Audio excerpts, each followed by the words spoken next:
धरती के भगवान हैं, मुख सूर्य सा तेजस्वी दैदीप्यमान है, देते सबको जीवन दान है, मानव का सेवा का करते आह्वान है। विज्ञान और आध्यात्म का संगम जिनका जीवन है, ऐसे व्यक्तित्व के धनी मेरे प्रिय गुरुवर श्री डॉक्टर उपाध्याय जी को हमारा शत शत नमन है। अब मैं हमारे प्रिय गुरुवर श्री डॉक्टर उपाध्याय जी से अनुरोध करूंगा कि पितृपक्ष पिंडदान और तर्पण पे प्रकाश डालिए और हमें थोड़ा ज्ञान दीजिए इसके बारे में।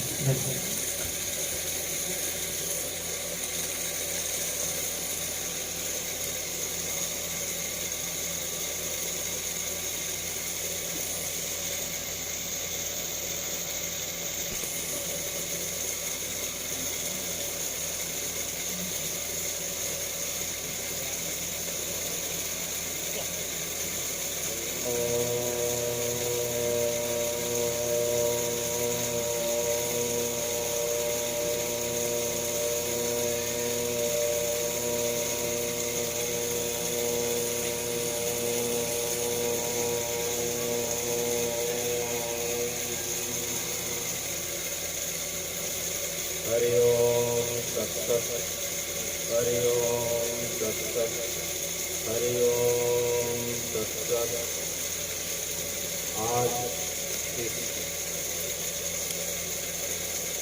आश्विन मास के कृष्ण पक्ष के अमावस्या में उपस्थित चित्रोत्पदा गंगा के तट से विराजित श्री रुद्रेश्वर महादेव के सानिध्य में आज की सभा में उपस्थित आज के कार्यक्रम के मुख्य अतिथि मेरे पिता तुल्य समाज सेवी श्री गोपाल शर्मा जी, मेरे पिता तुल्य शहर के वरिष्ठ सर्जन डॉक्टर प्रभात गुप्ता जी, मेरे अग्रज श्री डॉक्टर हीरा महावर जी, इस स्वर्गधाम समिति के फाउंडर संस्थापक श्री अशोक पवार जी, एवंत बोलछा जी, कार्यक्रम में उपस्थित श्री अर्जुनपुरी गोस्वामी जी, जय देवानंद जी, श्री सियाराम साहू जी, दीपक भैया और शहर के समस्त प्रबुद्ध नागरिक जन, महिलाएं, मेरे अग्रज, आज मैं सभी को इस पितृमोक्ष अमावस्या पे आप सबको बहुत बहुत बधाई देता हूँ, क्योंकि प्रसंग है पितृमोक्ष अमावस्या। इस श्राद्ध और तर्पण के बारे में, कुछ धार्मिक और आध्यात्मिक पहलुओं के बारे में कुछ जानने समझने का, तो अब हम सीधे अब इस ओर चल रहे हैं। तो हे भगवान, कार्यक्रम की सनातन की परंपरा है कि कोई भी कार्यक्रम हो, चाहे मंगल कार्यक्रम हो, चाहे कुछ भी हो, सबसे पहले भगवान के पवित्र नाम का उच्चारण करना चाहिए। उसके बाद हम अपने कार्यक्रम की ओर आगे बढ़ें, अपने विषय की ओर आगे बढ़ेंगे। वर्णानाम अर्थ संघानाम रसानाम छंदसामपि मंगलानाम चाकरतारं वंदे वाणी विनायकौ मूकं करोति वाचालं पंगुलं यत्कृपां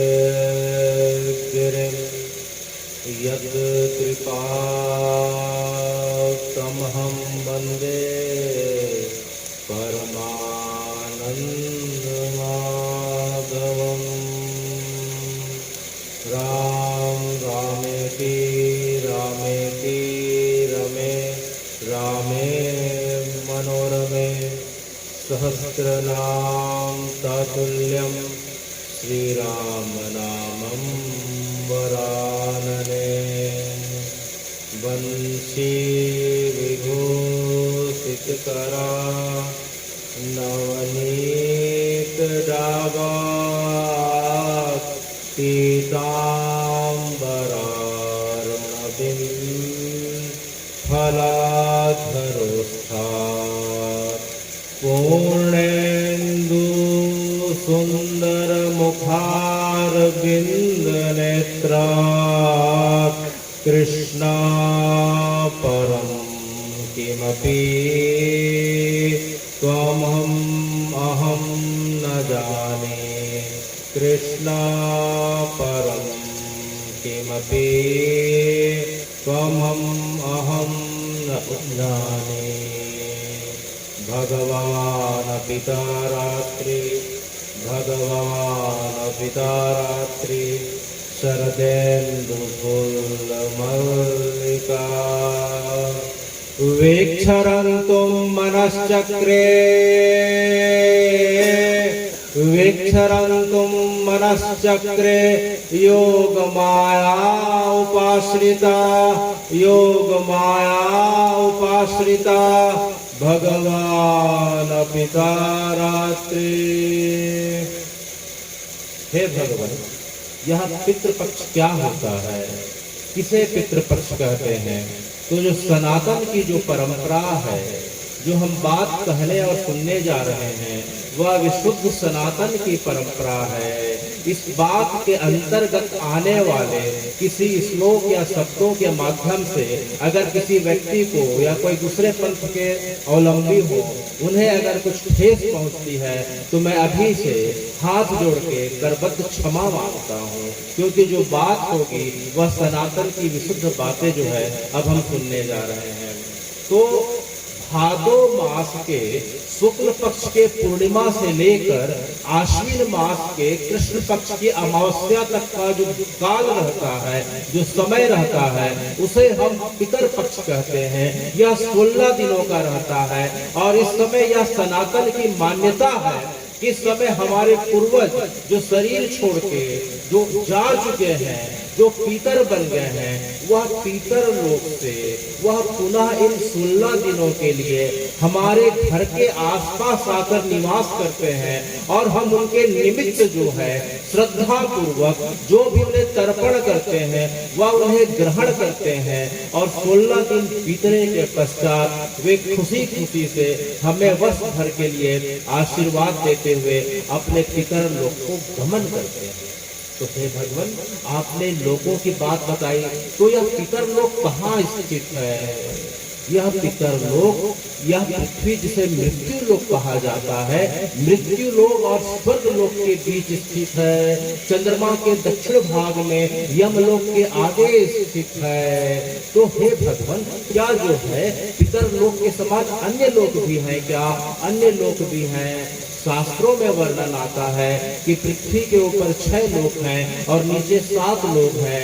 भूलोक अर्थात पृथ्वी, भुआ लोक जिसे पितृलोक कहते हैं, उसके बाद स्वर्ग लोक आता है, महालोक है, जनलोक है, तपलोक है, सत्यलोक है और इन सब के ऊपर जो है भगवान का जो लोक है जिसे गोलोक या साकेत या वैकुंठ कहा जाता है। और पृथ्वी के अगर हम नीचे अगर बात करें, अगर पृथ्वी के नीचे अगर हम देखें तो अतल है, वितल है, सुतल है, तलातल है, महातल है, रसातल है और आखिरी में 7वां पाताल आता है। और पाताल के बाद ब्रह्मोदक सागर आता है, जिसके जो है क्षीर सागर में भगवान विष्णु शेष सैया पे विराजमान है। तो इन प्रकार से जो है 14 प्रकार के लोगों का शास्त्रों में वर्णन आता है और जो पितर लोक है, पृथ्वी लोक और स्वर्ग लोक के बीच का जो भाग है वह पितर लोक कहलाता है। तो इन 15 दिनों में यह पितर जो है, पितर लोक के राजा जिन्हें अयरमा कहते हैं, अयरमा नाम के राजा के साथ अपने अपने घरों में मृत्यु लोक में आते हैं। तो हे भगवान, ये अयरमा नाम का जो राजा है, क्या इसका उल्लेख शास्त्रों में आता है कि यह कपोल काल्पनिक कथा है कि जिनके साथ हमारे पितर नीचे आते हैं? भगवान गीता जी के 10वें अध्याय के 21वें श्लोक में, जिसे विभूति योग भी कहा जाता है 10वें अध्याय को, उसमें भगवान कहते हैं अनंतस्मि नागानाम वरुणो यादसामहं पितृणाम अयर्मास्मि यमः संयमतामहं। कि अर्थात जो है नागों में मैं अनंत नाग हूँ, जलचरों का अधिपति वरुण हूँ और पितरों का अधिपति मैं अयरमा हूँ और शासन करने वालों में मैं यम हूँ। तो भगवान यहाँ स्वयं कहते हैं कि वे स्वयं अयरमा हैं और उनके साथ जो है हमारे जो पितर हैं वे नीचे पृथ्वी पे आते हैं। तो हे भगवान, ये पितर कौन हुए? ये पितर जो हमारे माता पिता के रूप में, हमारे दादा दादी नाना नानी के रूप में, वृद्ध दादा दादी परदादी के रूप में, वे भी कभी किसी समय इस पृथ्वी पे कभी जन्म लिए थे। वे भी हमारे समान हंसते बोलते खाया करते थे, और एक दिन सकाल का चक्र ऐसा आया कि उन्हें शरीर छोड़ के जाना पड़ा, जिसे मृत्यु कहते हैं। और मृत्यु के पश्चात कुछ एक वर्ष के पश्चात वे पितर लोक में इस प्रकार से स्थित हो जाते हैं। तो हे भगवान, तो ये मृत्यु क्या है? यह मृत्यु क्या है? तो शास्त्र ऐसा कहते हैं, जिसे विज्ञान भी मानता है, कि जब इस भौतिक शरीर के पूर्व जन्मों का प्रारब्ध का भोग सुख और दुख के रूप में जब पूरा हो जाता है, तो इस भौतिक शरीर के अंदर स्थित आत्मा सूक्ष्म और कारण शरीर को लेके उसी समय बाहर निकल जाती है, जिसे हम सामान्य भाषा में मृत्यु कहते हैं। अगर हम आत्मा को अगर नहीं माने, तो अगर देखा जाए तो हमारे घर में अगर किसी की मृत्यु हो जाती है, तो हम क्या बोलते हैं कि ताऊ जी चले गए, पिताजी चले गए, चाचा जी चले गए। अरे भैया, शरीर तो वही का वही रखा पड़ा है, वही हाथ पैर, वही आँख कान, वही सब कुछ, तो कौन चले गए? तो कहने का तात्पर्य कि पूर्व जन्म के प्रारब्धों का भोग इस शरीर के इस जन्म में जैसे ही पूरा होता है, हमारे शरीर के अंदर स्थित आत्मा उसे छोड़ के सूक्ष्म और कारण शरीर के साथ गमन कर जाती है, जिसे मृत्यु कहा जाता है। तो हे भगवान, क्या मृत्यु सबके लिए होना है? क्या मृत्यु असंभावी होती है? अरे भाई, इस लोक का नाम ही मृत्यु लोक है। यहाँ जिसका जन्म होता है उसकी मृत्यु निश्चित होती है। इसका अंतिम सत्य ही मृत्यु है। भगवान भी जब मृत्यु लोक में शरीर के रूप में आते हैं, तो उन्हें भी इस परंपरा का निर्वहन करना पड़ता है। जिस प्रकार से राम जी आते हैं त्रेता में, तो जब उनका समय पूरा होता है, तो वे गुप्तार घाट में, जो अयोध्या जी से 10 किलोमीटर आगे है, सरयू जी के किनारे, उन्हें भी शरीर छोड़ के जाना पड़ता है। जब भगवान का द्वापर का समय आता है, तो जब वो कृष्ण बन के आते हैं, तो वे जो है मथुरा में भले उनका प्रागट होता है, लेकिन 125 वर्ष बीतने के बाद वे सोमनाथ प्रभास क्षेत्र में, जो गुजरात में है, वहां वे शरीर छोड़ के अपने लोक को गमन कर जाते हैं। इस लोक में, जिसे मृत्यु लोक कहा जाता है, आज तक ऐसा नहीं हुआ हो कि जिसका जन्म हुआ है और उसकी मृत्यु ना हुई हो। अपवाद के स्वरूप में अष्ट चिरंजीव हैं, उनकी कथा हम कभी बाद में सुनेंगे, लेकिन जो है मृत्यु अंतिम सत्य है, अंतिम सत्य है। यहाँ कोई राजा महाराजा नहीं बच पाया, अनेक सम्राट हुए, अनेक जो है सूरवीर हुए, सभी मृत्यु को प्राप्त हुए हैं। तो हमारी आपकी विचार क्या है? हे भगवान, अगर मृत्यु ही सत्य है, तो जो है हमारे शास्त्रों में क्या मृत्यु के बारे में और आत्मा के बारे में कुछ बताया गया है क्या? तो निश्चित रूप से बताया गया है। हमारी जो सर्वकालिक और सर्व प्रमाणिक और सार्वभौमिक शास्त्र है, जिसे हम श्री गीता जी कहते हैं, जिसके बारे में भगवान ने स्वयं अपने श्रीमुख से कहा था, तो जो है गीता जी का अगर हम दूसरा अध्याय का अगर 18वां श्लोक देखते हैं, तो 18वां श्लोक में भगवान कहते हैं, अंतवत इमे देहा नित्य उक्त शरीरिणा अनाशिनो अप्रमेश तस्मात् ध्रस्व भारता। कि हे अर्जुन, यह शरीर जो दिखाई दे रहा है, इसका अंत होना निश्चित है, निश्चित है। अंतवत इमे देहा, इमे माने ये जो देह दिखाई दे रहे हैं, इसका अंत होना निश्चित है। इसलिए इसके बारे में ज्यादा शोक करना उचित नहीं है। 20वें श्लोक में भगवान कह रहे हैं आत्मा के बारे में, न जायते मृते वा कदाचित, न जायते मृते वा कदाचित, अयम भूत्वो भविता वा न भूयात्, अजो नित्यम शाश्वतो अयम पुराणो न हन्यते हन्यमाने शरीरे। की जो है हे अर्जुन, जो तुम्हें दिखाई देता है, जो शरीर ही दिखाई देता है, लेकिन शरीर के अंदर जो आत्मा है, ना उसका किसी काल में जन्म होता है, ना जायते, ना कभी किसी काल में आत्मा मृत्यु को प्राप्त होती है, ना मृत्यते, ना जो है यह आत्मा कभी किसी भूत काल में कभी जो है ना किसी को मारती है, ना वर्तमान काल में इसे मारा जाता है। यह आत्मा जो है अनाशिनो अप्रमेय है। अच्छा, तो हे भगवान, क्या जिसका जन्म हुआ है क्या उसकी मृत्यु निश्चित है? भगवान 27वें श्लोक में कहते हैं जातस्य ही ध्रुव मृत्यु, जिसका जन्म हुआ है, जिस जातक का जन्म हुआ है उसकी मृत्यु होना निश्चित है। ध्रुव जन्म ही मृतस्य च, उसी प्रकार से यह भी सत्य है कि जिसकी मृत्यु हो चुकी है उसे भी अगला जन्म मिलेगा। तस्माद परिहारार्थे त्वं किम शोचितुमर्हसि। तो हे अर्जुन, जिसका जन्म हुआ है उसकी मृत्यु निश्चित है और जिसका मृत्यु हुई है उसका जन्म होना निश्चित है। तो तुम जो है इस प्रकार के पचड़े में पड़ के इतने शंकित क्यों हो रहे हो? तुम तो युद्ध करो, युद्ध करो, युद्ध करो। और जो है भगवान आत्मा के बारे में 28वें श्लोक में कहते हैं अंतवत् भगवान जो है अव्यक्त आदिनी भूतानि व्यक्त मध्यानि च भारत अव्यक्त निधना प्रियो तस्माद किम परिवेदना। कि हे अर्जुन, यह जो आत्मा है जो इस शरीर के पहले भी अव्यक्त थी, इस शरीर के बाद भी अव्यक्त हो जाएगी। बीच का कुछ काल का समय जब मिला तो इस शरीर को धारण करके अपने आप को व्यक्त कर ली, स्त्री के पुरुष के रूप में, जो है पशु पक्षी के रूप में, जलचर थलचर के रूप में। तो जो आत्मा का अधिकांश 2/3 हिस्सा जो अव्यक्त रहता है और कुछ समय के पश्चात जो व्यक्त शरीर दिख रहा है वह भी निधन के पश्चात अव्यक्त हो जाएगा। तो अव्यक्त होने वाले इस नाशिल शरीर के बारे में इतना सोच सोच के क्यों परेशान होना? तो हे भगवान, आपने भी आत्मा और शरीर के बारे में हमें बताया। तो जो है मृत्यु होती है तो किसकी होती है?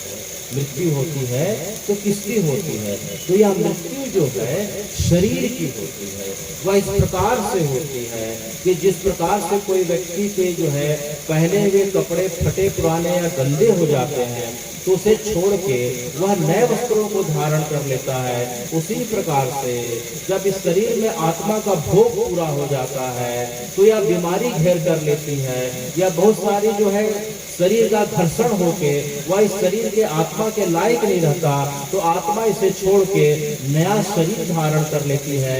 इसके बारे में भगवान गीता जी के जो है 22वें श्लोक में कहते हैं, दूसरे अध्याय के, वसांसी जीर्णानि यथा विहाय नवानि गृह्णानि नरो प्राणी यथा विहाय शरीराणि जीर्णा अन्यानि संयाति नवानि। अच्छा, तो हे भगवान, अभी आपने हमें जो है इस शरीर और आत्मा के जो है बारे में बताया। तो यह आत्मा शरीर के अंदर कहाँ रहती है? यह आत्मा शरीर के अंदर कहाँ रहती है? तो भगवान कहते हैं कि जो है अश्वोत्तर श्वेत उपनिषद के 5वें अध्याय के 9वें श्लोक में जो है आत्मा का परिमाप बताया गया है। आत्मा का साइज क्या है? हे भगवान, यह आत्मा का परिमाप या डायमेंशन या साइज क्या है?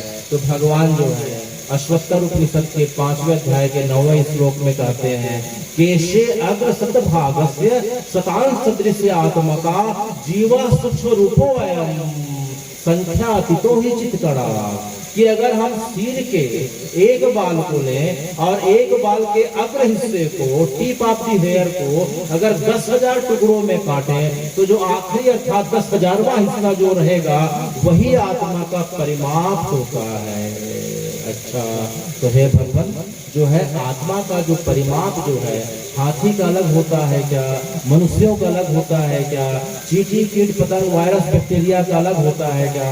भगवान कहते हैं नहीं नहीं, शरीर सबका अलग अलग परिमाप का हो सकता है, लेकिन आत्मा का परिमाप जो अभी बताया गया कि बाल के अग्र भाग के अगर 10,000 हिस्से किए जाए तो सबसे आखिरी हिस्सा जो है आत्मा का परिमाप होता है। आत्मा इतनी छोटी होती है, आत्मा को कभी नष्ट नहीं किया जा सकता, जिसके बारे में 23वें श्लोक में कहते हैं, भगवान कहते हैं, नैनम छिद्रन्ति सहस्राणि नैनम दहति पावका न चैनम क्रीडन्ति आपो न शोष्यति मारुता। किसे न जो है अग्नि जला सकती, न अस्त्र काट सकते, न वायु उड़ा सकती, न जल भिगो सकती। तो यही सिद्धांत विज्ञान का भी है कि जो है ऊर्जा को नष्ट नहीं किया जा सकता, ऊर्जा के रूप को रूपांतरित किया जा सकता है। तो उसी प्रकार आत्मा को भी कभी नष्ट नहीं किया जा सकता। तो हे भगवान, अभी आपने बताया कि आत्मा का परिमाप क्या होता है। तो आत्मा जो है देहधारी के शरीर के किस हिस्से में रहती है, आत्मा का निवास कहाँ है? तो भगवान इसके बारे में गीता जी के 18वें अध्याय के 61वें श्लोक में भगवान कहते हैं, आत्मा सर्वभूतानां हृदय देशे तिष्ठति। आत्मा सर्वभूतानां हृदय देशे तिष्ठति, धाम्यानि सर्वभूतानि अंतरारूढ़ि माया।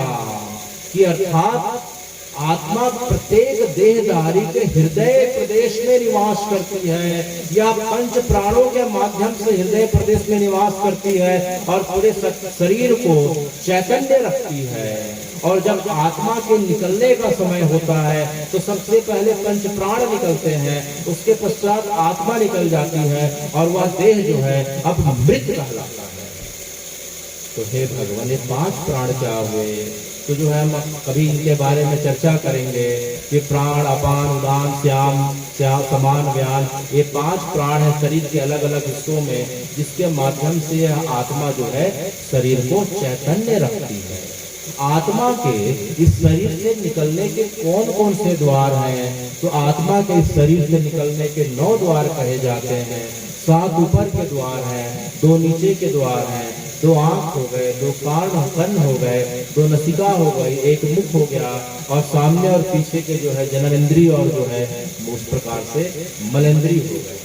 तो जो जिनका जीवन वासना युक्त संसार के भोगों को भोगते हुए बीतता है, हम अक्सर देखते हैं कि मृत्यु के समय मलमूत्र का त्याग कर देते हैं, और जो है बाकी छिद्रों से किस प्रकार से निकलता है। अगर किसी की मृत्यु आंख से होती है, आंख के माध्यम से आत्मा निकलती है तो आंखें खुले रह जाती है। और जो है कई बार हम देखते हैं कान से मैल निकला रहता है, कई बार हम देखते हैं नसिका से म्यूकस का स्राव हो जाता है उस व्यक्ति की जब मृत्यु होती है, कई बार मुंह खुला रह जाता है, मुंह से इस प्रकार से लार निकली रहती है। तो इस प्रकार से आत्मा के निकलने के 9 द्वार कहे गए हैं। योगियों के लिए जो बड़ा गुप्त द्वार है, जो बड़ा दुर्लभ द्वार है, उसे 10वां द्वार कहा जाता है, जिसे ब्रह्मरंध्र कहा जाता है। योगी अपनी इच्छा शक्ति के माध्यम से अपनी आत्मा को ब्रह्मरंध्र के माध्यम से निकाल देते हैं। और जो है भक्त हैं, हे भगवान, जो भक्त हैं, जो माता पिता के सेवक हैं, जो गौ माता की सेवा करते हैं, जो प्रकृति की सेवा करते हैं, जिन्होंने कभी जीवन में अनावश्यक किसी की बुराई नहीं करी, किसी का अहित नहीं किया, कभी जो है अनावश्यक हिंसा नहीं करी, उनके लिए तो स्वयं भगवान के पार्षद आते हैं। ऐसे भक्त जन के लोग, ऐसे भक्त लोग भगवान या भगवान के पार्षद के सामने भगवान के पवित्र नाम का उच्चारण करते हुए उनके साथ ही अपने आत्मा के साथ उच्च लोकों को गमन करते हैं। अच्छा, तो हे भगवान, आत्मा जो है अब शरीर छोड़ दी है, अब आत्मा का दाह संस्कार कर दिया गया, अब इसके पश्चात उसकी आगे की क्या गति होती है? तो इसके बारे में हमारे अनेक पुराणों में वर्णन है। जब आत्मा का शरीर छूट जाता है तो उसका जो अगला पड़ाव होता है वह यमलोक कहा जाता है। यमलोक की पृथ्वी अर्थात मृत्यु लोक से दूरी 10,38,000 किलोमीटर की करीब 86,000 योजन दूर है, और इसे 348 दिनों में उसे पूरा करना पड़ता है। रोजाना करीब 3,000 किलोमीटर की रात दिन की यात्रा तय करनी पड़ती है। मार्ग में जो है इस प्रकार से 16 पड़ाव आते हैं जहां उसे विश्राम करने को 28 दिनों में एक बार मिलता है। लेकिन इन सबके बीच सबसे मुख्य बात यह है कि जो आत्मा शरीर से सूक्ष्म और कारण शरीर के साथ निकलती है वह अकेले यमलोक की यात्रा जो है करने में सक्षम नहीं होती। मान लीजिए कि हमें यहाँ से दिल्ली या बंबई जाना है, तो हमें जो है सुविधा के लिए या तो हम किसी बस में जाएंगे या किसी ट्रेन में जाएंगे या जो है हवाई जहाज में जाएंगे। उसी प्रकार से आत्मा को यमलोक गमन करना होता है, जो यहाँ से 10 लाख करीब 38,000 किलोमीटर की दूरी पे रहता है। तो जो है उसे एक शरीर धारण करना पड़ता है। उस शरीर को जो है हम अधिकाय शरीर कहते हैं या यात्रा शरीर कहते हैं। यह यात्रा शरीर या अधिकाय शरीर के अंदर आत्मा प्रविष्ट होके वह यमलोक की आगे की यात्रा गमन करने में सक्षम होती है। और यह अधिकाय शरीर जो है अधिकाय शरीर जब हम मृतक के लिए, अपने परिजन के लिए, मृत्यु के पश्चात उसके लिए घर में जो पिंडा देते हैं, जो तर्पण करते हैं, उससे उसके शरीर का निर्माण होना प्रारंभ होता है। पहले दिन के दिए गए पिंडा से उसका सिर बनता है, दूसरे दिन से उसके गले और स्कंध के हिस्से बनते हैं, तीसरे दिन से उसका छाती प्रदेश, पांचवें से जो है पीठ का हिस्सा बनता है, छठवें दिन नाभि के ऊपर पेट का हिस्सा, सातवें दिन के पिंडदान से जो है नाभि के नीचे का हिस्सा, आठवें दिन से जननांग बनते हैं, उसके बाद जांघें बनती हैं, और 9वें दिन टखने और घुटने बनते हैं, 10वें दिन पूरा शरीर का निर्माण होता है और उसके अंदर स्वाद ग्रहण करने की क्षमता आ जाती है। फिर 10 दिन में जो शरीर बनता है वह 11वां और 12वें दिन अपने घर वालों के द्वारा दिए गए इस प्रकार के भोजन को सूक्ष्म रूप में ग्रहण करता है, और 13वें दिन जब पगबंदी या जिसे पगड़ी रस्म कहते हैं, जब वह आत्मा देख लेती है कि मेरा बड़ा पुत्र अपने घर वालों की उसी प्रकार से जिम्मेदारी लेने का संकल्प कर चुका है जिस प्रकार से मैं किया करता था या किया करती थी, तब वह जो है अपने पुत्र को, परिवार वालों को आशीर्वाद देते हुए आगे की यात्रा में निकल पड़ती है। तो हे भगवान, यह 10 दिनों में जो शरीर बनता है इसे जो है हम दशगात्र करते हैं। इस प्रक्रिया को हम दशगात्र कहते हैं। तो दशगात्र में यह शरीर कैसे बनता है? यह शरीर जो है जिसे अधिकाय शरीर, सूक्ष्म शरीर, यात्रा शरीर, प्रेत शरीर कहते हैं, यह कैसे बनता है? वह ऐसे बनता है कि मान लीजिए कि हमारा शरीर जो है वह कैसे बनता है? हमारा शरीर माता और पिता के वीर्य और रज के संयोग से बनता है।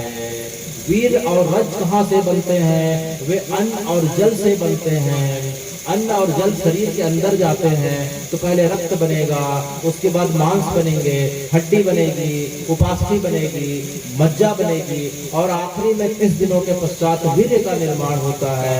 तो वीर्य के निर्माण का मूल तत्व जो है क्या है? अन्न है, जल है। उसी प्रकार से अब आत्मा शरीर से निकल गई और जो शरीर धारण हो रहा है वह सूक्ष्म शरीर है, जिसे हम इस भौतिक आंखों से देख नहीं सकते। तो यह सूक्ष्म शरीर जो अधिकाय शरीर है वह इन्हीं भोजन के सार तत्व को ग्रहण करता है, और सार तत्वों को ग्रहण करके वह धीरे धीरे पिंड का स्वरूप लेता है। हम जो अन्न उसे जो तर्पण करते हैं पिंड के रूप में, पिंडा के रूप में, तो अन्न की वो है सुगंध को ग्रहण करता है। अन्न का सार तत्व सुगंध होता है, जल का सार तत्व जो है वाष्प होती है, और जो है उसके निमित्त जब हम यज्ञ करके हवन करते हैं उसमें सब खाद्य सामग्री, भोजन सामग्री डालते हैं, तो हवन की हवि की जो उष्मा है उसको ग्रहण करके, भोजन की सुगंध को ग्रहण करके, जल की वाष्प को ग्रहण करके, हवि की उष्मा को ग्रहण करके जो है शरीर का निर्माण होने लगता है, जिसे हम जो है 10 दिनों के पश्चात अधिकाय शरीर कहते हैं। अधिकाय शरीर का निर्माण होना इसलिए आवश्यक है क्योंकि अधिकाय शरीर या यात्रा शरीर के अंदर ही वह आत्मा प्रवेश कर जाती है, और वह आत्मा जो है फिर आगे की यात्रा के लायक हो पाती है। और जब तक जो है अधिकाय शरीर को धारण करके यह आत्मा अपने अपने कर्मों का फल जो है यमलोक में जाके स्वर्ग या नरक के सुख और दुख के रूप में जब तक भोग नहीं लेती तब तक उसे अगला जन्म या शरीर प्राप्त नहीं होता। इसीलिए दशगात्र की परंपरा नितांत आवश्यक भी है, अनिवार्य भी है, फलदायी भी है, कल्याणकारी भी है। अगर हम दशगात्र की जो है परंपरा को अगर ना निभाएं तो फिर क्या होगा कि जो आत्मा है अधिकाय शरीर बन ही नहीं पाएगा, तो वह आत्मा प्रेत बन के यहाँ अनेक वर्षों तक हमारे आसपास जो है भटकते रहेगी, क्योंकि यह 10 दिनों में बनता है, 10 दिनों की प्रक्रिया में ही बनता है। जिस प्रकार से माँ के अंदर गर्भस्थ शिशु जो है वह 9 महीने में ही पूर्णता को प्राप्त होता है, और 9 महीना के पहले अगर उसे निकाल दिया जाए तो अब शिशु जो है अविकसित रहेगा, समाज के लिए अनुपयोगी रहेगा, और कुछ समय के पश्चात मृत हो जाएगा। इसीलिए दशगात्र की परंपरा जो है होनी चाहिए। तो हे भगवान, जो दशगात्र की जो परंपरा है, अभी हमने उसके बारे में सुना। तो क्या है, इस अधिकाय शरीर को या सूक्ष्म शरीर को क्या हम और जान सकते हैं क्या? क्या उसे हम देख सकते हैं क्या? उसके बारे में हम जान भी सकते हैं, उसे हम देख भी सकते हैं, लेकिन वह क्या है कि जैसे माँ के पेट में कोई गर्भस्थ शिशु है, तो उसे देखने के लिए, उसे जानने के लिए, हम तो खुली आंखों से नहीं देख सकते, तो उसे देखने के लिए और जानने के लिए हमें क्या करना पड़ता है? हम किसी सोनोग्राफी वाले डॉक्टर के पास जाते हैं, डॉक्टर के पास बैठ के पर्ची कटाएंगे, लाइन में लगेंगे, उनसे निवेदन करेंगे कि हमें बच्चे के बारे में जानना है। तो हमारा समय आने के पश्चात जो है, हमें जो है मशीन के माध्यम से वह गर्भस्थ शिशु का अवलोकन कराता है और बताता है, देखो हाथ है, पैर है, सिर है, ऐसा है, वैसा है। तब जो है हमें अपने अंदर जो है गर्भस्थ शिशु की जानकारी होती है। उसी प्रकार से जब हमारे अंदर बार बार मैं कौन हूँ, मैं कहाँ से आया हूँ, इसके पहले मैं क्या था, इसके पश्चात मेरा क्या होगा, यह आत्मा क्या है, यह परमात्मा क्या है, बार बार जब यह जिज्ञासा जो है अंदर आने लगती है, जिसे हम ब्रह्म जिज्ञासा कहते हैं। कस्त्वा को हम पूत आता, को में जननी, को में ताता। श्री शंकराचार्य को चटपटबंदिका स्रोत में कहते हैं कि बार बार अगर भाव आने लगे, मैं कौन, मैं कौन, मैं कौन, मेरे वास्तविक माता पिता कौन, तो जो है भगवान फिर क्या करते हैं कि ऐसे परंपरा प्राप्त गुरु के पास या तत्वदर्शी आचार्य के पास हमें भेज देते हैं। और जब उन आचार्यों के हम चरणों में बैठ के जब साष्टांग करते हैं, उनकी सेवा करते हैं और उनसे बार बार यह ब्रह्म जिज्ञासा करते हैं, तो एक दिन उनका मन भी पसीज जाता है और वे हमें यह ब्रह्म ज्ञान का जो है उपदेश देते हैं। इसके बारे में भगवान गीता जी के 4 अध्याय के 21वें श्लोक में कहते हैं, तद्विधि प्रणिपातेन परिप्रश्नेन सेवया। तद्विधि प्रणिपातेन, पूरी तरीके से जाके अगर उसके बारे में जानना है तो दंडवत हो जाओ, साष्टांग हो जाओ, अपने आप को समर्पित कर दो। परिप्रश्नेन सेवया, उनकी सेवा करो, उनसे जो है जिज्ञासा युक्त विनम्र होकर प्रश्न करना प्रारंभ कर दो। तब जो है तुम्हारी भाव, सेवा और समर्पण को देख के फिर वो क्या करेंगे, उपदेशन्ति ते ज्ञानम ज्ञानिना तत्वदर्शिना। तब वे जो है तुम्हारी भावना को देख के वे तत्वदर्शी आचार्य और गुरु जो है तुम्हें उस मार्ग के बारे में बताएंगे। हे भगवान, क्या उस मार्ग के बारे में हम सब कुछ जान सकते हैं क्या? तो जो है हमारे शास्त्र कहते हैं कि हमारी बुद्धि सीमित है, ईश्वर और उनकी जो है रचना सीमित है, तो हम सीमित बुद्धि से उस असीमित को बिल्कुल नहीं जान सकते। लेकिन हाँ, अगर हम शास्त्रों की बात, गुरुजनों की बात, परंपरा से नीचे उतरी हुई बातों को अपने पूर्वजों के माध्यम से जो घर में देखते सुनते हैं, अगर उसे मान लें तो हम इस संपूर्ण चीजों को जान लेते हैं। क्योंकि यह बात जो है युधिष्ठिर ने यक्ष को बताई। यक्ष ने युधिष्ठिर महाराज से पूछा कि हमें किस पंथ का जो है अवलंबन करना चाहिए, कह पंथा। युधिष्ठिर से यक्ष ने पूछा, कह पंथा, कि हे युधिष्ठिर जी, हमें जो है किस मार्ग का अवलंबन करना चाहिए। तब जो है युधिष्ठिर जी ने कहा, महाजनौ गता पंथा, कि इसके पूर्व जो है हमारे परंपरा के जो महान जन, यति जन, ज्ञानी जन, हमारे पूर्वज जन जिस मार्ग का अवलंबन करके उसको पा चुके हैं, हमें उसी मार्ग का अवलंबन करना चाहिए। हर चीज में विज्ञान और तर्क ढूंढने का प्रयास नहीं करना चाहिए, क्योंकि हमारे शास्त्र विज्ञान है, हमारे पूर्वजों के द्वारा किया गया कार्य विज्ञान से कम नहीं, हमारे जो है आचार्यों के द्वारा बताई गई बातें विज्ञान से कम नहीं। इसलिए उनकी बातों को मान लेना चाहिए। हर चीजों के पीछे विज्ञान विज्ञान। और कहने का मतलब कि अभी जैसे कि कोरोना वायरस हुआ था, किसी ने कोरोना वायरस को देखा क्या? अगर हर चीज में भगवान क्या है, आत्मा क्या है, तो पहला प्रश्न कि जो सब कोरोना के वैक्सीन लगा के घूम रहे हैं, तो उन्होंने कोरोना का वायरस को देखा क्या? नहीं देखा, तो फिर वैक्सीन क्यों लगाया? इसमें हर चीज में इतना तर्क है। वातावरण में ऑक्सीजन है, हमने देखा क्या? नहीं देखा है, फिर भी हम कैसे बोलते हैं कि बिना ऑक्सीजन के हम नहीं रह सकते। कोरोना में हम देखते थे बिना ऑक्सीजन कितने लोग मृत्यु को प्राप्त हो गए। हमने बहुत सारे लोग जो अमेरिका यूरोप नहीं गए हैं, तो नहीं जाने से क्या अमेरिका यूरोप का खत्म हो जाता है क्या? ऐसा बिल्कुल नहीं है। कहने का मतलब हमारी बुद्धि सीमित है, ईश्वर और उनकी रचना असीमित है। उस असीमित को इस सीमित बुद्धि से पूरा नहीं जाना जा सकता, तो फिर क्या करना चाहिए? फिर ऐसा करना चाहिए, महाजनों गता पंथा, हमारे शास्त्र जो कहते हैं, हमारे पुराण जो कहते हैं, हमारे पूर्वज माता पिता दादा दादी ने हमें जो बताया उसे मान लेना चाहिए। अच्छा, तो हे भगवान, अब इसके पश्चात जो है, अब यमलोक की आगे की यात्रा हो रही है। तो यमलोक की जो है 30,38,000 किलोमीटर की यात्रा है मृत्युलोक से। उस यात्रा में जो है 16 पड़ाव पड़ते हैं, जिसे 16 स्टेशन कहे जाते हैं।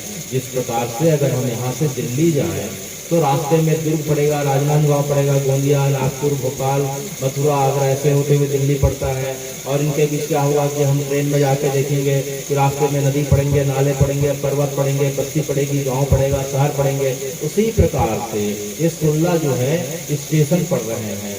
पहले का नाम है सौम्यपुर, फिर सौरीपुर, गंधर्वपुर, नगेंद्र भवन, विचित्रपुर, क्रौंचपुर, शैलग्रामपुर, क्रूरपुर, इस प्रकार से जो है नानाकरंदपुर, दुखदपुर, बहपातपुर, पैवर्षणपुर, शीतधायपुर, और आखिरी में जो 16वां स्टेशन है उसे हम बहुपीतिपुर कहते हैं। यह मार्ग बड़ा कठिन और डरावना है। रास्ते में वैतरणी नदी है, जिसका विस्तार 1200 किलोमीटर का है। रास्ते में असीपत्र वन आता है, जो है करीब 25,000 किलोमीटर की लंबाई चौड़ाई के लिए हुआ है। भयानक हिंसक जीव जंतु हैं। तो जो है इस मार्ग को तय करते करते उस जीव को प्रत्येक 28 दिनों में एक बार आराम करने का अवसर मिलता है। और जब उसे आराम करने का अवसर मिलता है तो उसे भूख और प्यास लगती है, क्योंकि यम मार्ग के रास्ते में जो है ना वृक्ष की छाया है, ना पीने को जल है, ना अन्न है, ना कुछ खाने को है। तो हे भगवान, उसे फिर कैसे मिलता है? अगर हम देखते हैं कि अगर हम ट्रेन में जा रहे हैं तो अगर ट्रेन कहीं अगर रुकती है तो क्या होता है कि हम ट्रेन से उतर के कुछ खा लिए, या फिर क्या होता है कि हमारे पास कुछ है उसे हम खोल के खा लिए। उसी प्रकार से व्यक्ति ने जीवन भर अच्छा कार्य किया है, गरीब लोगों को, जरूरतमंदों को भोजन कराया है, गर्मी के समय उसने पानी पिलाया है, पशु पक्षियों जानवरों को उसने भोजन किया और पानी पिलाया, तो उसे जो है मार्ग में अपने आप जो है सूक्ष्म रूप में पानी और भोजन मिल जाएगा। और अगर ऐसा नहीं कर पाया तो प्रत्येक 28 दिनों में घर वाले जो पिंडा करते हैं, प्रत्येक 28 दिन में जो है उस मृतात्मा के लिए पिंडा की प्रथा है। तो उस पिंड में हम क्या करते हैं, तो उनके लिए जो है भोजन निकालते हैं, जल का तर्पण करते हैं और यज्ञ में हवि डालते हैं। तो यह तीनों जो है सूक्ष्म रूप में भोजन का सुगंध जो है, जल का वाष्प है और अग्नि की हवि की उष्मा है, उस प्राणी तक, उस आत्मा तक पहुंच जाता है। तो हे भगवान, वह कैसे पहुंच जाता है? यहाँ से तो लाखों किलोमीटर की दूरी पे है, तो उसके पास कैसे पहुंच जाता है? उसे हम ऐसे समझ सकते हैं कि हम जो है पहले समय में किसी को मनी ऑर्डर करते थे। मनी ऑर्डर मान लीजिए कि हमारा कोई रिश्तेदार अमेरिका में है, उसे अपने माता पिता को अगर कुछ पैसा भेजना हो तो वहां से वह डॉलर में पैसा भेजता है। अभी भी अगर बैंक की बात करें तो आरटीजीएस करेगा, तो वहां के हिसाब से डॉलर में करेगा। लेकिन भारत में उसके परिजनों को जो है रुपए में मिलेंगे, वही डॉलर यहाँ के रुपया में बदल जाता है। कोई अगर हमारा रिश्तेदार यूरोप में है, वह अपने घर वालों को भारत में पैसा भेजना चाहिए, तो क्या होता है कि यूरो जो मुद्रा है यूरोप की, वह भारत में आके रुपए में बदल जाती है। कोई अगर जो है अरब में है तो वहाँ की मुद्रा रियाल है, तो रियाल अगर वहाँ अगर जो है पोस्ट ऑफिस या बैंक में अगर देता है तो भारत में उसे रुपए में ही मिलेंगे। तो कहने का मतलब, जो हम स्थूल जो है भोजन, दाल चावल रोटी सब्जी जल के रूप में, हवन की उष्मा के रूप में देते हैं, तो विभिन्न लोकों में जाके वे क्या करते हैं, जिस प्रकार से अभी हमने सुना कि जो है जल भी ऊर्जा का स्वरूप है। हमारे घर में जो बिजली आती है, जो बांग की बिजली आती है, वह बिजली पानी से आती है, वह पानी बदल के बिजली के रूप में हमारे घर में आ जाती है, जिसे ऊर्जा का रूपांतरण कहते हैं। उसी प्रकार से हम यहाँ जो है जो भोजन देते हैं, वे सूक्ष्म रूप में भोजन की सुगंध जो है जल की वाष्प जो है और अग्नि की जो उष्मा है, इन तीनों को सूर्य देव अपनी सूर्य की गति से उस तक पहुंचा देते हैं। और जो है इसमें जो सबसे बड़ा सहायक है, जब हम उसके निमित्त जो है संकल्प करके मंत्र पढ़ के उसे देते हैं, तो यह मंत्र जो है सूक्ष्म लोक में अत्यंत तेजी से गमन करके उन चीजों को उसके पास पहुंचा देता है। जिस प्रकार से हमें अगर किसी को जो है पैसा भेजना हो बैंक से, तो हमें क्या करना पड़ता है कि हमें जो है अपना नाम, मोहल्ले का नाम, अपना जो है शहर का नाम, पिन कोड, राज्य का नाम, उस व्यक्ति का नाम, उस व्यक्ति का शहर का एड्रेस आदि आदि करके पूरा एड्रेस देना पड़ता है। उसी प्रकार से बिल्कुल यही प्रक्रिया जब हम किसी मृतात्मा के लिए जब हम कुछ अर्पण करते हैं, तर्पण करते हैं, तो फिर क्या होता है कि हम अगर देखें अगर ध्यान से, इसमें जो है मंत्र का जो संकल्प रहता है उसमें यही जो है पूरा का पूरा एड्रेस बोला जाता है। ओम विष्णुर विष्णुर विष्णु अथ श्री ब्रह्मणो द्वितीय प्रार्धे श्वेत वराह कल्पे अष्टविंश में कलियुगे कलि प्रथम चरणे जम्बूद्वीपे भारत खंडे भारतवर्षे आर्यवर्त देशे छत्तीसगढ़ राज्ये धमतरी नगरे रुद्री स्थितौ प्रांगणो मध्याह्न काले रविवार वासरे अमावस्या तिथौ कृष्ण पक्षे आश्विन मासे अमुक श्री अशोक पवार गोत्र शर्माहम अहम सा मित्र सा पत्नी संग मित्र आत्मा हेतु देवता पितर हेतु स्वयं प्रसन्नता हेतु अहम परिष्ये अहम तर्पण करिष्ये। इसमें जो है अभी भैया ने, गुल्ला भैया, एवन भैया और बाकी जितने सभी लोगों ने जो अभी तर्पण किया, उसमें क्या किया, उसमें जो है पहला जो है सनातन की परंपरा इतनी विशाल है कि अब पृथ्वी जब से प्रारंभ हुई है, यह सनातन का प्रादुर्भाव जब से हुआ है तब से लेके अभी तक का पूरा एड्रेस किया जा रहा है। ओम श्री ब्रह्मणे द्वितीय प्रारंभे श्वेत वराह कल्पे, इस पृथ्वी को या इस पृथ्वी में आए सनातन को आए करीब जो है 1 अरब 96 करोड़ 8,53,125 वर्ष बीत चुके हैं। तब से लेके आज तक अभी तक का एड्रेस का नाम लिया जा रहा है कि रविवार की तिथि है, अमावस्या का दिन है, इस प्रकार से आश्विन मास है, रुद्री स्थित प्रांगण में हम लोग बैठ के अपने अपने गोत्रों के साथ जो है उन मृत आत्माओं को जो है हम तर्पण कर रहे हैं। तो यह मंत्र का विज्ञान जो है अत्यंत सूक्ष्म विज्ञान है। यह सूक्ष्म हमारे शरीर में काम करता ही करता है, और एक बार हमारे मुख से निकल गया तो वातावरण में फैल के जो है अनंत दूर तक, अनंत दूरी तक जो है कार्य को सिद्ध कर देता है। इसे हम मंत्र विज्ञान कहते हैं। इसलिए भगवान कहाँ बैकुंठ में है और 5 वर्ष का बालक जो है ध्रुव जो है इसी पृथ्वी में मथुरा मंडल में बैठ के जो है ओम नमो भगवते वासुदेवाय को कहते कहते भगवान को प्रकट कर डाला। तो कहने का मतलब मंत्र की शक्ति, नाम की शक्ति सबसे महत्वपूर्ण है। तो मंत्र की शक्ति के साथ जो है हम संकल्प करते हैं, पूरा एड्रेस उस व्यक्ति का, उस मृत व्यक्ति का देते हैं, और साथ में जो है भोजन के सार तत्व सूक्ष्म रूप में सूर्य की उष्मा के माध्यम से उसे प्राप्त हो जाते हैं। इसलिए हमें बिल्कुल शंका नहीं करना चाहिए कि उनके निमित्त हम तर्पण निकालेंगे तो उसे कैसे प्राप्त होगा। अगर गाय वही दाल चावल खा के धूप दे सकती है, हम तो नहीं दे सकते, तो जो है हमारे मंत्र भी, हमारे अन्न जल भी इस प्रकार की प्रकृति में सहायक अग्नि देवता, वायु देवता, वरुण देवता, ये सहायक होके जो है स्थूल जो है भोजन का सूक्ष्म रूप को, सार तत्व को उसे प्रदान कर देते हैं और उसकी तृप्ति हो जाती है।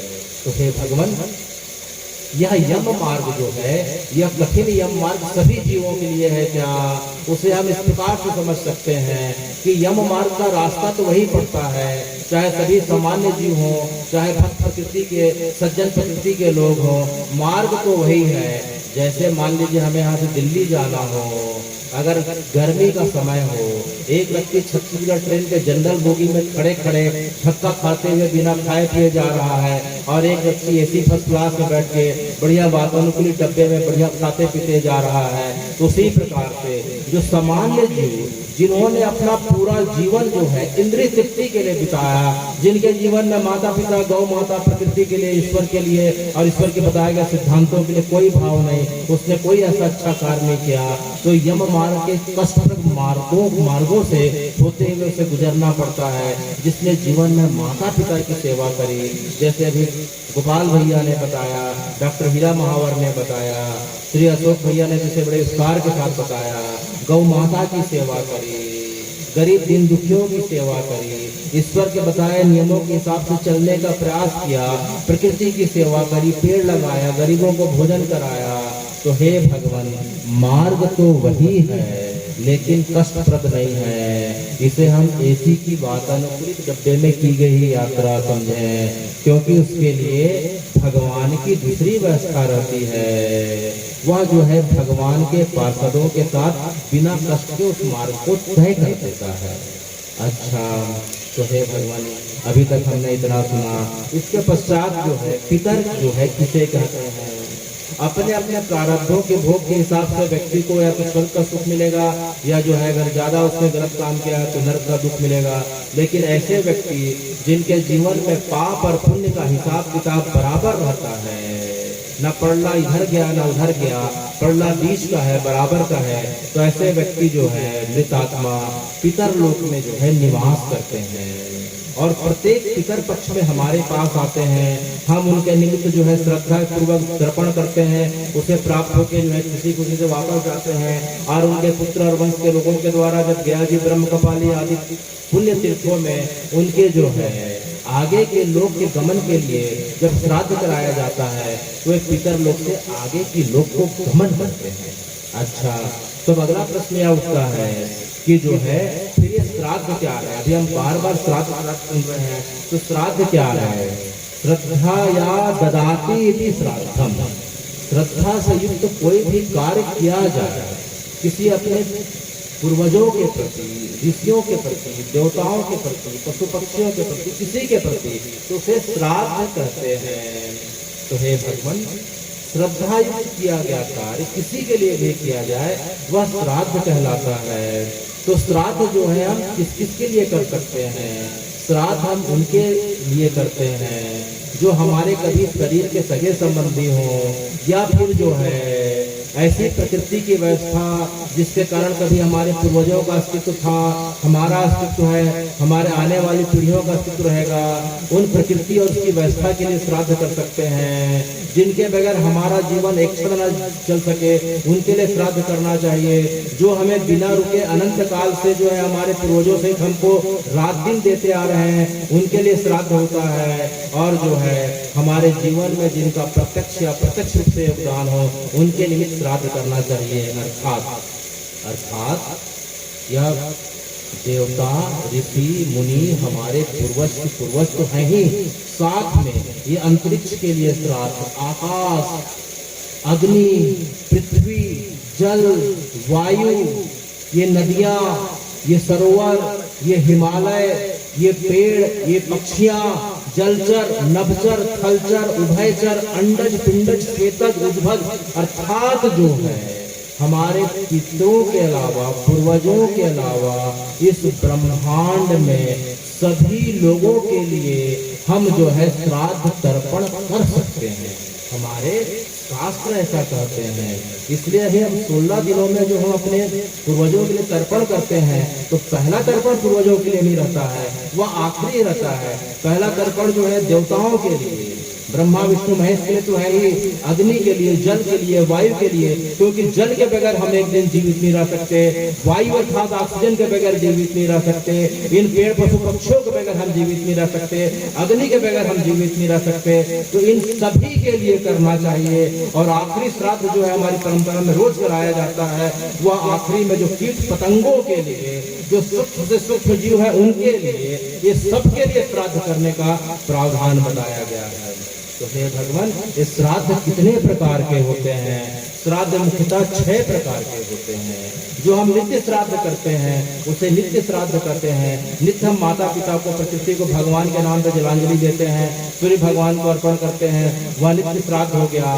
दूसरा जो है एकोदिष्ट श्राद्ध होता है कि जब हमारे किसी रिश्तेदार का वर्ष में एक दिन, जिस दिन उसकी मृत्यु हुई थी उस दिन जो श्राद्ध करते हैं उसे एकोदिष्ट श्राद्ध करते हैं। एक पार्वण श्राद्ध होता है कि जो पितर पक्ष के समय जिस तिथि को उनकी तिथि अर्थात मृत्यु का दिन आता है उस दिन हम श्राद्ध तर्पण करते हैं, उसे जो है हम पार्वण श्राद्ध कहते हैं। एक नांदी मुख श्राद्ध होता है। नांदी मुख श्राद्ध जो है मांगलिक अवसर पे किया जाता है कि घर में किसी का विवाह हो, किसी का जन्म उत्सव हो, किसी का जनेऊ संस्कार किया जा रहा हो, तो जो है हम पितरों को, पूर्वजों को, प्रकृति को, देवी देवताओं को, सबको, कीट पतंगों को, पशु पक्षियों को याद करके तर्पण करते हैं, तो वह नांदी मुख श्राद्ध कहलाता है। जब राम जी का जन्म हुआ तो राजा दशरथ ने नांदी मुख श्राद्ध किया। जब भगवान कृष्ण का जन्म हुआ तो नंद बाबा ने जो है 21 लाख गायों का दान करके और वस्त्राभूषण देके पूरे के पूरे इस प्रकार से नांदी मुख श्राद्ध की परंपरा का निर्वहन किया। चैतन्य महाप्रभु जो कृष्ण और राधा जी के युगल अवतार थे, अपने जो है इस प्रकार के जीवन में उन्होंने जो है अनेकों अनेक श्राद्ध करे। तो कहने का मतलब जो है आखिरी श्राद्ध जो कहलाता है तीर्थादि श्राद्ध। जब हम पवित्र तीर्थों में जाते हैं तो स्नान करते करते और स्नान के पश्चात हम पूर्वजों के निमित्त, प्रकृति के निमित्त, सबके निमित्त जो श्राद्ध करते हैं वो तीर्थ यात्रा आदि श्राद्ध कहलाता है। और छठवां जो है जब हम किसी कामना के या उद्देश्य की पूर्ति के लिए अगर श्राद्ध करते हैं तो वह काम्य श्राद्ध कहलाता है। सबसे पहले श्राद्ध की जो है प्रक्रिया जो है, सबसे पहले श्राद्ध का आरंभ जो है किसने किया था? सबसे पहले श्राद्ध का आरंभ जो है निमि ऋषि ने किया था। श्री हरि के पुत्र हुए ब्रह्मा जी, ब्रह्मा जी के पुत्र हुए अत्रि जी, अत्रि के पुत्र दत्तात्रेय, दत्तात्रेय के पुत्र निमि और निमि के पुत्र श्रीमान हुए। श्रीमान की जो है अवस्था में मृत्यु हो जाती है तो जो है जैसे ही पितर पक्ष का समय आता है उनके पिता निमि ने उनका श्राद्ध किया श्रद्धा पूर्वक, और उनकी इस बात का समर्थन जो है उनके जो है पिता अत्रि ने किया। तब से यह परंपरा श्राद्ध की चलते आ रही है। तो जो हम पिंड देते हैं, ये पिंडा जो आटे और जौ का जो बनता है उसे सबसे पहले जो है भगवान ने जो वराह अवतार के रूप में जब जन्म लिया था, अवतार धारण किया था, तो यह पिंड की प्रक्रिया जो है उनके माध्यम से प्रारंभ हुई थी। तो हे भगवान, अगर हम देखें तो यह पूरा का पूरा श्राद्ध का पर्व जो है कृतज्ञता का पर्व है।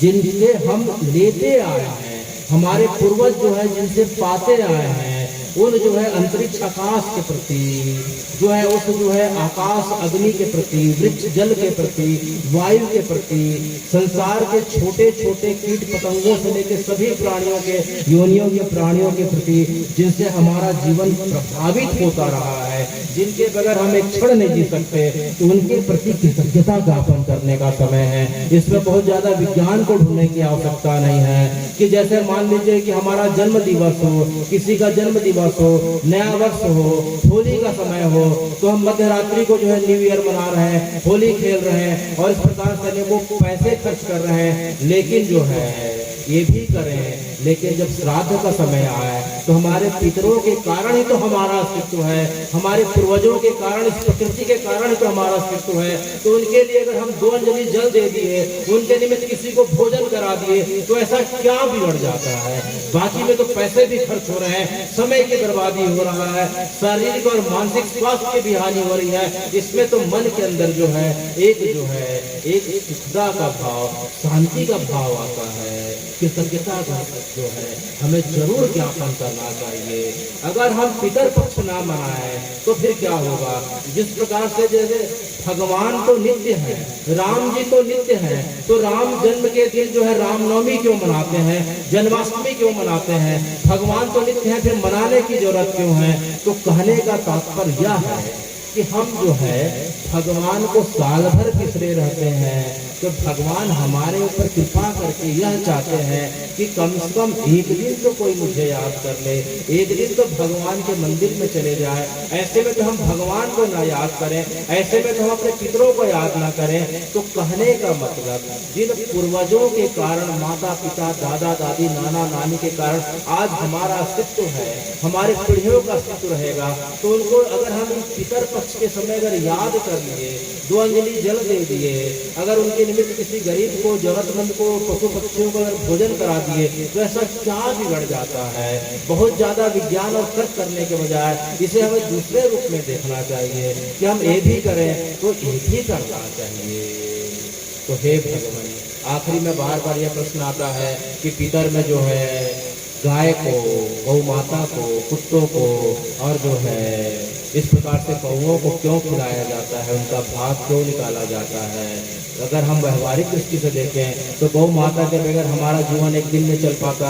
सवेरे से लेकर शाम तक जो है गौ माता के दुग्ध के उत्पादों का सेवन करके हम बचपन से लेकर आज तक यहाँ चले आ रहे हैं, और शरीर छूटने के पश्चात भी हमारे अंतिम संस्कार में गौ माता का घी काम आता है। तो हमारे जीवन की प्रत्येक जो है पल पल में गौ माता का योगदान है। तो उनके प्रति कृतज्ञता ज्ञापन करने के अगर 2 मुट्ठी अगर उनके लिए अगर कुछ निकाल के दे दिए तो ऐसा क्या बिगड़ जाता है। ये कौओं का जो समय है, पीपल और बरगद के जो पेड़ है वो कभी नर्सरी में उनके प्लांट नहीं मिलते, कलम नहीं मिलते। पीपल और बरगद से जो बीज गिरते हैं उन बीज को जब तक कौवे खाते नहीं, और खाने के बाद जब तक जो है खुले में बीट नहीं करते, तब तक जो है पीपल और बरगद के जो है पेड़ नहीं उग पाते। तो कहने का मतलब यह है, पीपल और बरगद से ऑक्सीजन मिलता है, और वे ऐसे जो है खुलेआम नर्सरी में नहीं मिलते। पहले कौवे के पेट में जाना पड़ता है। कौवे के पेट में जो है जब निकलते हैं तो जो हम देखते हैं छत के ऊपर जो है, टंकी के ऊपर जो है पीपल और बरगद के पेड़ उग पाते हैं, जिससे हमें ऑक्सीजन मिलता है। तो जिससे ऑक्सीजन मिल रहा है, जो वातावरण में इतने हमारे सहायक हैं, तो उनके निमित्त अगर हम अगर दे दिए, कौवों के निमित्त दे दिए अगर कृतज्ञता पूर्वक, तो ऐसा क्या बिगड़ जाता है। तो अगला प्रश्न जो आता है कि जो है क्या गया जी होने के बाद और ब्रह्म कपाली जाने के पश्चात जो है हमें तर्पण करना चाहिए कि नहीं करना चाहिए। जो हम अब कथा के अंतिम पड़ाव में पहुंच चुके हैं, जो सबसे जो लोगों के सामान्य प्रश्न होते हैं कि हमने गया जी होके आ गए, ब्रह्म कपाली में पितरों का तर्पण कर दिया, अब करें कि नहीं करें। तो परंपरा में बहुत सारे लोग छोड़ देते हैं। तो इसमें सही बात क्या है? तो हमारे शास्त्र यह कहते हैं, शास्त्र यह कहते हैं कि हम ब्रह्म कपाली में जाके, गया जी में जाके अपने 7 पीढ़ियों का माता और पिता के पक्ष के नाम से तर्पण कर दिए। तो तर्पण करने के पश्चात 2 प्रकार की घटना होगी, या तो पितर लोक के बाद आगे की लोक में जाएंगे। जरूरी नहीं कि वो बैकुंठ चले जाए, क्योंकि हमारे मन में कितनी श्रद्धा थी यह पता नहीं, क्योंकि श्रद्धा से किया ही कार्य श्राद्ध कहलाता है। अगर श्रद्धा नहीं हो तो सकता है पितर लोक के वहीं रह जाए, या थोड़ी बहुत श्रद्धा है तो आगे बढ़ जाए, लेकिन जरूरी नहीं कि भगवान का बैकुंठ मिले। तो इसीलिए ब्रह्म कपाली से आने के बाद, अच्छा हम तो 7 पीढ़ियों की बात कर रहे हैं, हमारे तो जो पूर्वज जो है, हमारा अस्तित्व जो है हजारों पीढ़ियों के कारण है। 7 पीढ़ियों के पहले भी हमारे पूर्वज थे, तो उनके निमित्त श्राद्ध करना चाहिए। और दूसरा महत्वपूर्ण बात यह है कि इस जन्म के हमारे पूर्वज हैं, इसके पहले जो हमारा जन्म हुआ था उनके पूर्वजों का क्या, जो हमारे सगे संबंधी थे, तो उनके निमित्त भी करना चाहिए। अगर हम पूर्वजों की बात छोड़ दें तो जिनसे हमारा जीवन रोज प्रभावित हो रहा है, जिनके हम केवल और केवल देनदार होते हैं इस जल के प्रति, पृथ्वी के प्रति, अग्नि के प्रति, वायु के प्रति, तो उनके लिए जो है हमें पिंडदान और तर्पण करना चाहिए। क्योंकि कृतज्ञता जो है, कृतज्ञता कभी समाप्त नहीं होनी चाहिए। हमें कहने का मतलब यह है कि अंतिम सांस तक जो है ब्रह्म कपाली से आने के बाद भी पिंडदान करना चाहिए। ब्रह्म कपाली से आने के बाद हमारी परंपरा के बहुत सारे ऐसे लोग हैं जिनके संतान नहीं है, या संतान ने जो है जानबूझ के जो है परंपरा बदल दी, तो उनका पिंडदान नहीं हुआ, तो उनका क्या जो है, तो उनके निमित्त हमें जो है पिंडदान करते रहना चाहिए। संसार के बाकी योनियों के पशु पक्षियों के लिए अंडचर जो है, उभयचर हो, थलचर हो, नवचर हो, अंडज पिंडज पेदज हो, उनके निमित्त हमें जो है कुल मिला के ये श्रद्धा का पर्व है, और हमें जो है श्रद्धा का भाव प्रदर्शित करना चाहिए। इसमें ना पैसा खर्च होता है, ना कोई समय की बर्बादी होती है। तो हे भगवान, यह ज्ञान हमें कहाँ से मिलता है? यह ज्ञान पूर्वजों के माध्यम से, शास्त्रों के माध्यम से, सत्संग से मिलता है। इसीलिए इसके पूर्व हमारी मृत्यु आ जाए, क्योंकि मृत्यु का कोई समय नहीं, कोई आयु नहीं, कोई अवस्था नहीं, तो इसके पहले हे भगवान हमारी मृत्यु आ जाए, हमारा मन रूपी जो है, मन रूपी हंस जो है आपके चरण रूपी पिंजड़े में कैद हो जाए। हमारा मन रूपी हंस आपके चरण रूपी पिंजड़े में कैद हो जाए, क्योंकि कब प्राण निकलेंगे और प्राण निकलते निकलते हम आपको याद कर पाएंगे कि नहीं, यह कोई नहीं बता सकता। इसलिए भगवान जो है वेद व्यास जो है श्रीमद् भागवत में कहते हैं, कृष्णा त्वयि पाद पंकजम पांजरांतम अद्दौ मैं विशतु मानस राजहंसा। प्राण प्रयाण समये कफवात पित्तै कंठौ अरोधन वधौ स्मरणं कुतः ते। कंठौ अरोधन वधौ स्मरणं कुतः ते। इसीलिए आज ही है भगवान हमारे मन रूपी पक्षी को अपने चरण रूपी पिंजरे का दास बना लो, कैद कर लो। और जो है आखिरी में मैं स्वर्गधाम समिति के अध्यक्ष श्री गुल्ला भैया, गोलछा जी और बाकी जो हमें दिखाई नहीं दे रहे हैं, जिनकी सबसे महत्वपूर्ण भूमिका रहती है, जो उस जगह पे जाके उसको उठा के लाते हैं, फिर गड्ढा खोदते हैं और पूरा संस्कार करते हैं। मुझे नाम तो याद नहीं आ रहा है, संतोष का नाम याद आ रहा है और कोई वाल्मीकि नाम याद आ रहा है, लेकिन मुझे क्षमा करें। सबसे पहले मैं इन्हें प्रणाम करता हूँ, इन्हें साधुवाद देता हूँ। इनकी सेवा जो है संसार की सबसे उत्कृष्ट सेवा मानी जाती है, क्योंकि ऐसी सेवा करने के लिए अधिकांश पीछे हट जाते हैं। जब बदबू आ रही हो, जब कीड़े पड़ गए हों, जब लाशें सड़ गई हों, तो वहाँ कोई जाना पसंद नहीं करता। तो ऐसे समय में चाहे मध्य रात्रि हो, चाहे घनघोर बारिश होती रही हो, चाहे नौतपा की धूप हो, हमने देखा है कि आपने कभी हिचक नहीं किया। दिन हो चाहे रात हो, आप जो है उसका ससम्मान जो है आप संस्कार करते हैं। इसलिए आप जो है हमेशा हमेशा के लिए साधुवाद हैं। आपको भगवान लंबी उम्र दे, आपकी ऊर्जा को हमारी ऊर्जा जो है आप में लग जाए। आपको जो है हमेशा भगवान सकारात्मक ऊर्जा से भरे रहने दे। आपके कार्यों के लिए जितनी साधन है, रुद्रेश्वर महादेव हमेशा बिना बोले आपको पूरा करते रहे। इसी आशा के साथ, इसी जो है सद्भावना के साथ मैं जो है अपनी वाणी को अब विराम दे रहा हूँ। और विराम देने के पहले पुनः भगवान के नाम का स्मरण करते हुए कि हे भगवान, नाम स्मरण क्या सर्व पाप प्रणाशनम। नाम स्मरणं स सर्व पाप प्रणाशनम। प्रणामि दुख शमनम, नमामि हरिं परम, नमामि हरिं